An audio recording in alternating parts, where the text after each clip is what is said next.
Praise the Lord. प्रभु का धन्यवाद हो कि उसने आज का ये दिन हमको दिखाया, अपने इस पवित्र दिन में हमको शामिल किया। उसका लाख लाख धन्यवाद करते हैं और आप सबको का स्वागत है प्रभु की सभा के अंदर। प्रभु आप सबको बहुत आज से आशीष दे। आज देखेंगे कि परमेश्वर अपने वचन के द्वारा हमको क्या बताना चाहता है। हम पढ़ेंगे मत्ती की इंजील, उसका 6वां अध्याय और उसकी 14 और 15 आयत। मत्ती 6 उसकी 14 और 15। और यहाँ पर परमेश्वर का वचन हमको बताता है, इसलिए यदि तुम मनुष्यों के अपराध क्षमा करोगे तो तुम्हारा स्वर्ग पिता भी तुम्हें क्षमा करेगा, और यदि तुम मनुष्यों के अपराध क्षमा ना करोगे तो तुम्हारा स्वर्ग पिता भी तुम्हारे अपराध क्षमा ना करेगा। प्रभु यीशु मसीह पर विश्वास लाने के बाद हम लोग उद्धार पाते हैं। और उसके बाद प्रभु यीशु मसीह ने क्या कहा है कि मार्ग, सत्य और जीवन में हूँ। यानी कि उसके बाद हमें एक मार्ग पर चलना है जो कि सत्य का मार्ग है। हमने उद्धार पा लिया, हमारे पापों की क्षमा हो गई। उसके बाद यही नहीं है काफ़ी, उसके बाद फिर हमें एक रास्ते पे चलना है, जैसे प्रभु यीशु मसीह ने कहा कि मार्ग सत्य है, ताकि हम उस अनंत जीवन को प्राप्त कर सकें। और यदि हम उस मार्ग पे नहीं चलते, उस सत्य के मार्ग पे, तो फिर हमारा जो उद्धार पाना है वो व्यर्थ हो जाता है। उसका कोई लाभ हमको नहीं मिलता। पापों की क्षमा की कोई लाभ जो है हमको नहीं मिलता और वो सब व्यर्थ हो जाता है। और उसके लिए सबसे जो पहला कदम है उस मार्ग में जो प्रभु यीशु मसीह का है हमें चलने का, वो है क्षमा। जैसा कि अभी हमने वचन के अंदर भी पढ़ा कि यहाँ पर क्या लिखा है कि अगर जैसे हमारे अपराध क्षमा हुए हैं वैसे ही हमें भी एक दूसरों के अपराधों को क्षमा करना है। और यही उस मार्ग पर चलने का पहला कदम है। और प्रभु चाहते हैं कि हर एक विश्वासी जो प्रभु यीशु पर विश्वास लाया है वो इस चीज़ को आजमाए, इस क्षमा के ऑप्शन को आजमाए, इस पहले कदम को रखें। क्योंकि उसी के बाद हमारे जब हम इस को आजमा लेते हैं, अपने जीवन में उतार लेते हैं, हमारा मार्ग जो है वो सरल होने लगता है। क्योंकि यही सबसे पहला कदम है जो हमें लेना है। और इस काम को वही कर सकता है जो प्रभु यीशु मसीह को प्यार करता है, प्रभु यीशु मसीह के वचन के अनुसार अपने जीवन को व्यतीत करता है, या जिसने अपना स्वभाव ऐसा बनाया हुआ है जैसे मसीह यीशु का। जैसे कि फिलिपियों 2:5 में लिखा है कि जैसा मसीह यीशु का स्वभाव था वैसा ही तुम्हारा ही भी स्वभाव हो।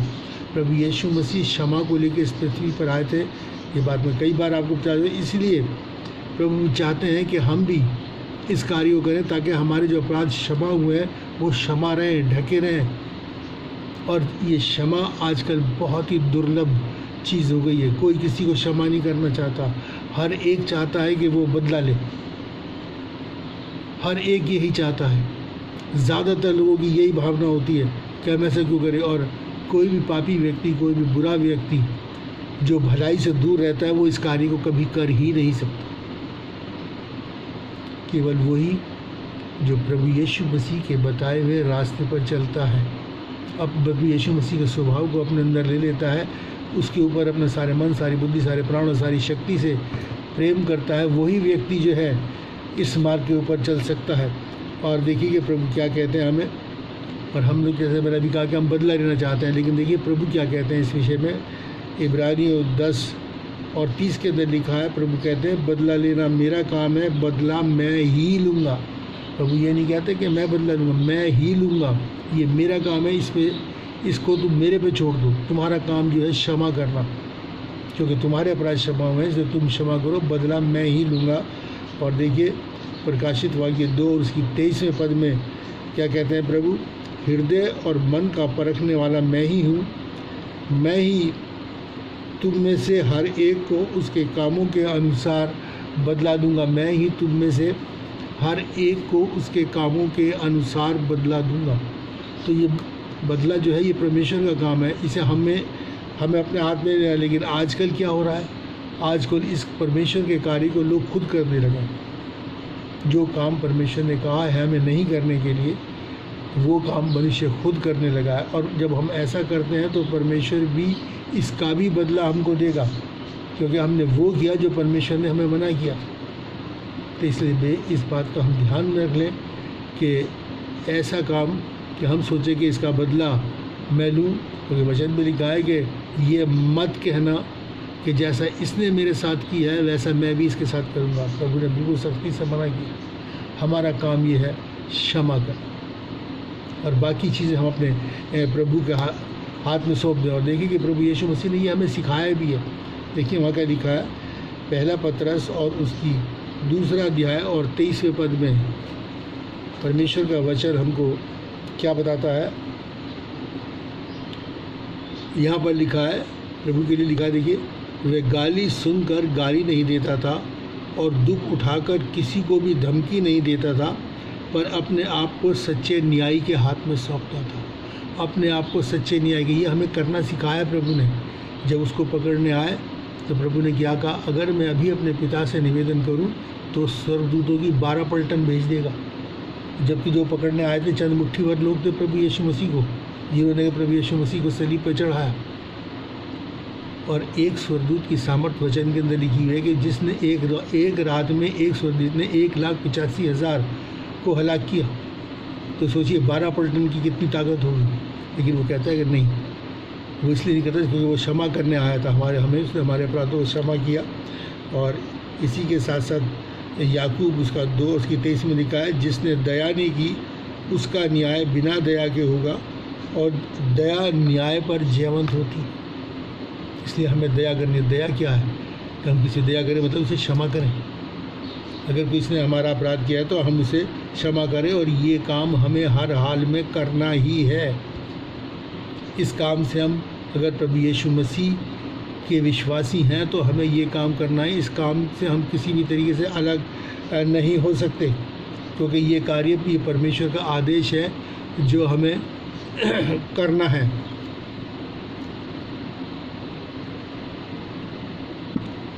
इस विषय में मैं प्रभु के चंद लोगों के विषय में आप बात बताना चाहूँगा, 1-2 लोगों के बारे में, और एक व्यक्ति के बारे में बताऊँगा जिसका जिक्र बाइबल में है, इस पवित्र वचन के अंदर है। और एक आज के संदर्भ में बताऊँगा, जो अब जिनके बारे में बता रहा हूँ उनका नाम है स्तिफनुस, और जो प्रभु के विश्वासी थे, और वही पहले शहीद हुए हैं मसीहत में जिन्हें प्रभु यीशु मसीह के नाम से पथरवाह किया गया है। और देखिए इसके बारे में हम पढ़ते हैं, यहाँ लिखा है, प्रेरितों के काम उसका 7वां अध्याय और 58 से 60 आयत में परमेश्वर का वचन हमको बताता है कि वो उसे यानी कि स्तिफनुस को वो उसे नगर के बाहर निकाल कर उस पर पथराव करने लगे, और गवाहों ने अपने कपड़े शाऊल नामक एक जवान के पास उतार कर रख दिए ताकि उसे वो पत्थर मार सकें। वे स्तिफनुस को पथराव करते रहे और वो ये कह के प्रार्थना करता रहा कि हे प्रभु मेरी आत्मा को ग्रहण कर। फिर उसने घुटने टेक कर ऊँचे शब्द से कहा, हे प्रभु ये पाप उन पर मत लगाना। मतलब उनके उस गुनाह की उसने माफ़ी करी कि प्रभु ये पाप इन पर जो उसे पत्थर मार रहे हैं मत लगाना। क्यों? क्योंकि वो प्रभु का विश्वासी था, उसे पता था वो जो कर रहे हैं बहुत बुरा कर रहे हैं और इसका बहुत बड़ा इन्हें हर्जाना भुगतना पड़ेगा। इसलिए वो स्तिफनुस जो है प्रभु से विनती करता है कि हे प्रभु ये पाप इनके ऊपर मत लगाना। ये स्वभाव है मसीह का, क्षमा करना मसीह का स्वभाव है, और वो स्वभाव उनके अंदर आया था जो प्रभु यीशु मसीह को फॉलो करते हैं, उसके वचन को फॉलो करते हैं। और दूसरा उदाहरण मैं देना चाहूँगा, जो मैंने अभी उदाहरण दिया कि आज से लगभग 2000 साल पहले वचन के अंदर लिखा है, और वो मैं अभी का देना चाहूँगा। हम सब जानते हैं ग्राम स्टेन्स को, किस तरीके से उनको और उनके 2 बच्चों को ज़िंदा जला दिया गया। और जब उनकी पत्नी से इस बारे में बात की गई तो उनकी पत्नी ने क्या कहा, मैं उन्हें माफ़ करती हूँ, मैं उन्हें माफ़ करती हूँ। क्यों? क्योंकि वो प्रभु की दासी थी, प्रभु यीशु मसीह पर विश्वास करती थी और मसीह का स्वभाव उनके अंदर था, इसलिए उन्होंने कहा कि मैं इन्हें माफ़ करती। ये माफ़ी का स्वभाव हमारे अंदर, चाहे कितनी भी बुरी बात हमारे साथ हो जाए, हमें ये काम करना है।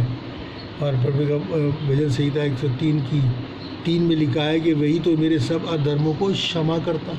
कौन? प्रभु। और इस विषय में कि हमें भी ये क्षमा करना है, परमेश्वर ने वचन के अंदर, प्रभु यीशु मसीह ने एक बड़ा अच्छा उदाहरण मेरे और आपके सामने रखा है। मैं आपके सामने वचन में से ही आपको पढ़ दूँ। मत्ती की इंजील उसका 18वां अध्याय और 23वीं आयत से 35वीं आयत तक। यहाँ पर देखिए परमेश्वर किस तरीके से प्रभु यीशु मसीह इस क्षमा के विषय में मेरे और आपको बताते हैं कि ये हमें करना ही है, वरना इसका हर्जाना बहुत बड़ा है। यहाँ लिखा है, इसलिए प्रभु यीशु बताते हैं, इसलिए स्वर्ग का राज्य उस राजा के समान है जिसने अपने दास का लेखा लेना चाहा, और जब वह लेखा लेने लगा तो एक जन उसके सामने लाया गया जो 10,000 तोड़े, 10,000 तोड़े का मतलब 20 किलो चांदी तोड़े का कर्जदार था, जबकि चुकाने को उसके पास कुछ ना था। तो उसने अपने स्वामी से कहा, उसके स्वामी ने कहा, ये और इसकी पत्नी और बाल बच्चे जो कुछ उसका है सब बेचा जाए और कर्ज चुकाया जाए। इस पर उस दास ने गिरकर उसे प्रणाम किया और कहा, हे स्वामी, धीरज धर, मैं सब कुछ भर दूंगा। तब उस दास के स्वामी ने तरस खाकर उसे छोड़ दिया और उसका कर्ज भी माफ़ कर दिया। परंतु जब वह दास जिसका कर्ज माफ़ हुआ था बाहर निकला तो उसके संगी दासों में से एक जो उसके नीचे काम करते थे, एक उसको मिला जो उसके 100 दिनार, समझ लीजिए कि 100 रुपये का कर्जदार था। उसने उसे पकड़कर उसका गला घोटा और कहा कि जो कुछ तुझ पर कर्ज है भर दे। और इस पर उसका संगी दास गिरकर उससे विनती करने लगा कि धीरज धर, मैं सब भर दूंगा। उसने ना माना, परंतु जाकर उसे बंदी गृह में डलवा दिया कि जब तक कर्ज भर ना दे तब तक वहीं रहे। उसके और जो दास थे, संगी दास यह देखकर दुख हुआ और बहुत उदास हुआ और जाकर अपने स्वामी को पूरा का हाल बता दिया। तब उसके स्वामी ने उसको बुलाकर उससे कहा, हे दुष्दास, तूने जो मुझसे विनती की तो मैंने तेरा वह पूरा कर्ज क्षमा कर दिया। इसलिए जैसे मैंने तुझ पर दया की, जैसे मैंने तुझ पर देखी, वैसे ही क्या तुझे अपने संगी दास पर दया नहीं करनी चाहिए थी?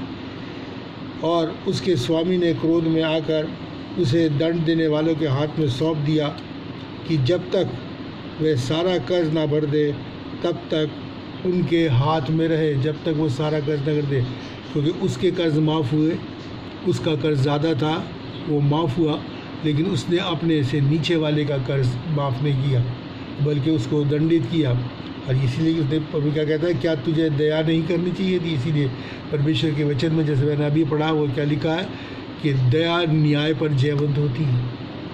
अगर वो दया करता तो फिर दोबारा उसका लेखा नहीं लिया आता। इसी तरीके से परमेश्वर भी ने हमें बताया है कि अगर हम अपने अधीनस्थों के, अपने जिन्होंने हमारा अपराध किया या उनके अपराधों को हम क्षमा नहीं करेंगे तो प्रभु भी हमारा उन अपराधों का लेखा लेगा जो क्षमा हो गए।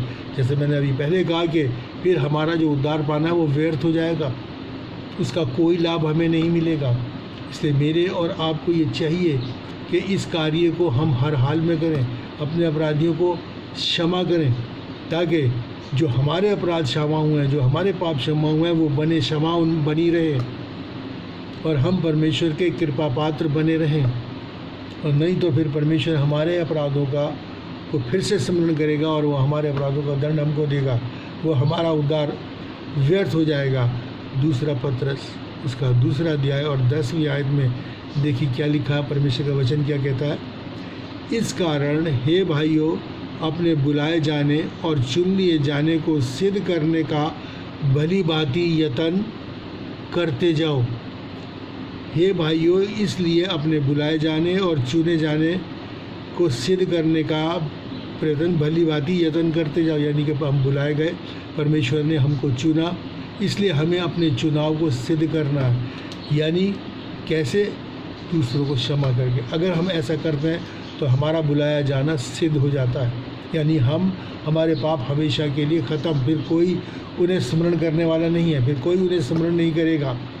और सिद्धता की तरफ बढ़ने के लिए सबसे ज़रूरी है क्षमा, कि हमें अपने लोगों के ऊपर जो जिन्होंने हमारे प्रति अपराध किया है वो हम उसे क्षमा करें, क्योंकि जब हमारे अपराध क्षमा हो गए तो हम क्या हो गए? हम निर्दोष हो गए, हम पवित्र हो गए और हम सिद्ध हो गए, सिद्धता के मार्ग के ऊपर चल पड़े, उस सच्चाई के मार्ग के ऊपर हम चल पड़ते हैं। फिर हमारे लिए आगे का मार्ग जो है वो सरल हो जाता है, क्योंकि मसीह का स्वभाव हमारे अंदर कार्य करने लगता है। और यही परमेश्वर प्रभु यीशु मसीह चाहते हैं। और हम जानते हैं कि प्रभु यीशु मसीह ने जब अपना बलिदान दिया सलीब के ऊपर, जब प्रभु यीशु मसीह ने अपना बलिदान दिया तो उन्होंने वहाँ पर 7 वचन कहे, और जो सबसे पहला वचन जो प्रभु यीशु मसीह ने कहा वो क्या था? जो कि आपको लूका 23 और 34 में मिलेगा। वो क्या था? हे पिता, इन्हें क्षमा कर, क्योंकि ये नहीं जानते कि क्या कर। स्तिफनुस ने भी यही किया था, ग्रामस्तेन की पत्नी ने भी यही किया, और ये काम प्रभु यीशु मसीह ने सबसे पहले मेरे और आपके लिए किया, कि हमारे अपराधों को क्षमा किया और हमें बिल्कुल एक निर्दोष और एक मासूम की तरह पिता के सामने प्रस्तुत किया कि ये नहीं जानते, इन्हें क्षमा कर। आज भी, इससे पहले जो मैंने मैसेज दिया था उसमें भी मैंने ये बात बताई थी कि आज भी प्रभु हमारे लिए निवेदन करता है और नहीं चाहता कि हम नाश हों, इसलिए वो चाहता है कि हम इस ऑप्शन को अपनाएं अपनी ज़िंदगी के अंदर और अपनी क्षमा जो हमको मिल गई है उसे सिद्ध कर लें, उसे पक्का कर लें, ताकि हमारे अपराधों का लेखा हमसे ना लिया जाए। क्योंकि जिसके भी अपराधों का लेखा लिया जाएगा उसके लिए वो दिन, जिस दिन प्रभु आएगा, बहुत ही भयंकर दिन होगा, रोने पीटने का, चिल्लाने का, अंधेरे का दिन होगा, क्योंकि उस वक्त कोई बचाव नहीं होगा। और जिन्होंने इस ऑप्शन को अपनाया है, दूसरों के अपराधों को क्षमा किया है, वो आनंद करेंगे। उनके लिए लिखा है कि उनसे कहा है कि अपने सिर को उठा के इसका स्वागत करना कि हमारा प्रभु हज़ारों लाखों पवित्र जनों के साथ हमको लेने के लिए आएगा। इसलिए ये क्षमा हमारे जीवन की कुंजी है, हमारी सिद्धता की एक मिसाल है, जो कि हमें अपनी ज़िंदगी के अंदर लानी है और उसको कायम करना है और आगे लोगों तक पहुंचाना है। जैसे कि इन 2 लोगों ने, स्तिफनुस और मिसेस ग्रामस्टेन ने बनाया, अपनी ज़िंदगी से जाहिर किया। इसे हम लोगों को भी अपनी ज़िंदगी से लोगों को बताना है, जाहिर करना है, ऐसा करके दिखाना है, ताकि हम परमेश्वर की इच्छा को पूरा करें। और अगर हम बदला लेते हैं तो हम क्या करते हैं? हम दया नहीं करते और वो कार्य करते हैं जो प्रभु का कार्य हम करने लगते हैं, और प्रभु इससे नाराज़ होता है। प्रभु इससे नाराज़ होता है। देखिए, प्रभु ने बड़ी अच्छी बात लिखी, कहते हैं कुलसियों उसका 3 अध्याय और 13वीं आयत में, कुलसियों 3 और उसकी 13वीं आयत में क्या लिखा है? और यदि किसी को किसी पर दोष देने का कोई कारण हो तो एक दूसरे की सह लो और एक दूसरे के अपराध क्षमा करो, जैसे प्रभु ने तुम्हारे अपराध क्षमा किए वैसे ही तुम भी करो। जैसे प्रभु ने किए वैसे ही तुम भी करो। अगर किसी को कोई दोष देने का है तो तुम सह लो। अगर आज हम सह लेते हैं तो ये सोचिए कि हमारे लिए अनंत जीवन हमारे सामने रखा है, स्वर्गीय राज्य हमारा है, हम उस स्वर्गीय राज्य में प्रवेश करेंगे। और अगर आज हम नहीं सहते और आज हम क्षमा नहीं करते, हम दया नहीं करते, तो ये समझ लीजिए कि वो नरक की आग हमारा इंतज़ार कर रही है। और बहुत सी बातें परमेश्वर ने अपने वचन में लिखी है, मैं आपके सामने पढ़ दूँ। जो परमेश्वर ने हमको निर्देश दिया उसमें क्या लिखा है? हबक्कुक की पुस्तक उसका 3 अध्याय और 2 पद में क्या लिखा है कि क्रोध करते हुए भी दया करना स्मरण रख। अगर तू क्रोध भी कर, तो क्रोध एक मनुष्य का स्वभाव है, आ जाता है गुस्सा, लेकिन परमेश्वर का वचन क्या कहता है? क्रोध करते हुए भी दया करना स्मरण रख, याद रख कि ऐसा ना हो कि गुस्से में इतना बावला हो जाए, अगर मैं कहूँ तो गलत नहीं होगा, कि गुनाह कर बैठे। इसलिए क्रोध करते हुए भी दया करना स्मरण रख, इतना ज़्यादा क्रोध ना करो। और देखिए क्या लिखा है, इफ्सियों 4 और उसकी 26वीं आयत में लिखा है, क्रोध तो करो मगर पाप मत करो। अक्सर इंसान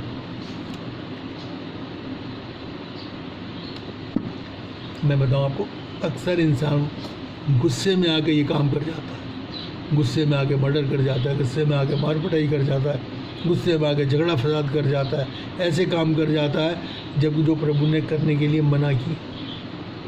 प्रभु ने कहा तुम्हारा अपराध किया तो चलो उसे क्षमा कर दो। तो प्रभु क्या कहते हैं, अगर हम क्षमा कर देंगे तो ये सोचिए कि हमारे अपराध भी क्षमा हो जाएंगे। प्रभु हमारे अपराधों को भी क्षमा कर देगा, उन्हें फिर याद नहीं करेगा। और अगर हमने नहीं किया दूसरे को क्षमा, तो हमारे अपराध फिर उसके सामने आ जाएंगे। और वही बात मैं कहूँगा कि फिर हमने जो उद्धार पाया, जो विश्वास किया प्रभु यीशु मसीह में, वो व्यर्थ हो जाएगा।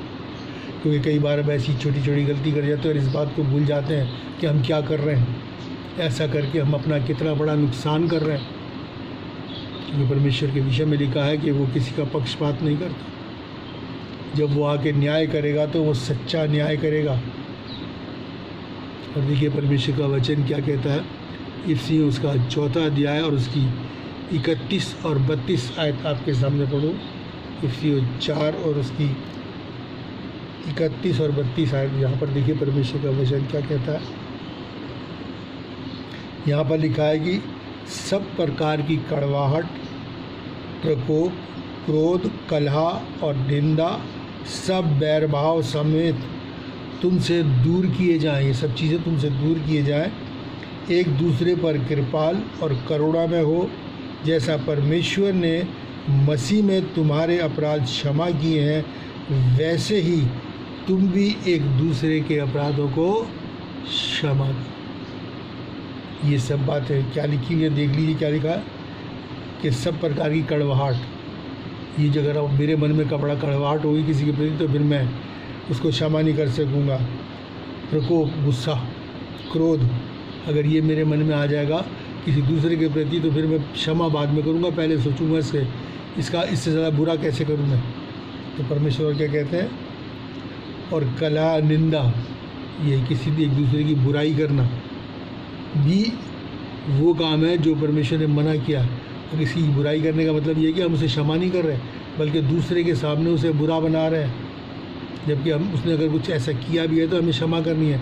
ज़रा सी कोई बात होती है, हम इधर की बात उधर की, उसने मेरे साथ ये किया, उसने दूसरे के सामने उसे नीचा दिखाते हैं। लेकिन परमेश्वर मना करते हैं, जब तुमने क्षमा कर दिया तो फिर दोबारा उसे स्मरण मत करो। जो उसने किया ख़त्म हो गया।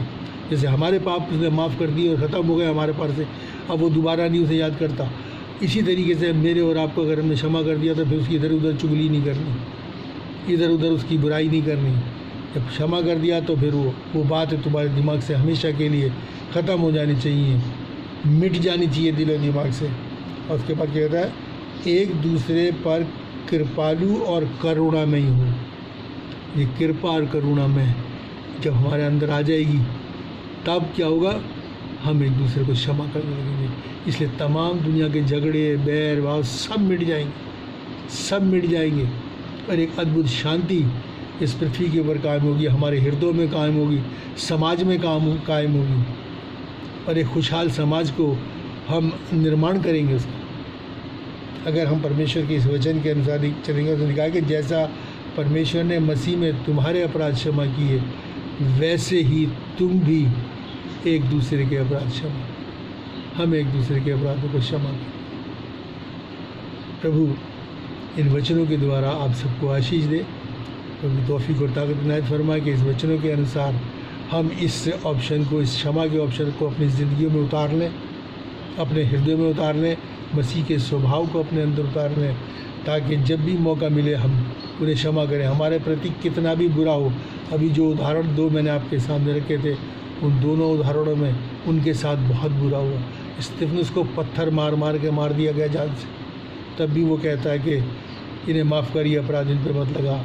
ग्राम स्टेन की पत्नी के साथ कितना बुरा हुआ, उनके पति और दोनों बच्चों को किस तरीके से किया, लेकिन फिर भी उन्होंने उसकी बात की परवाह नहीं करी, बल्कि प्रभु यीशु मसीह की ओर देखा कि प्रभु यीशु मसीह ने मुझे क्या करने को कहा और उन्होंने वो किया। हमें भी यही करना, यही प्रभु यीशु मसीह का निर्देश है, जिसे हमें, मेरे और आपको हर हाल में पालन करना। प्रभु आप सबको आशीष दे। आइए हम प्रार्थना करें।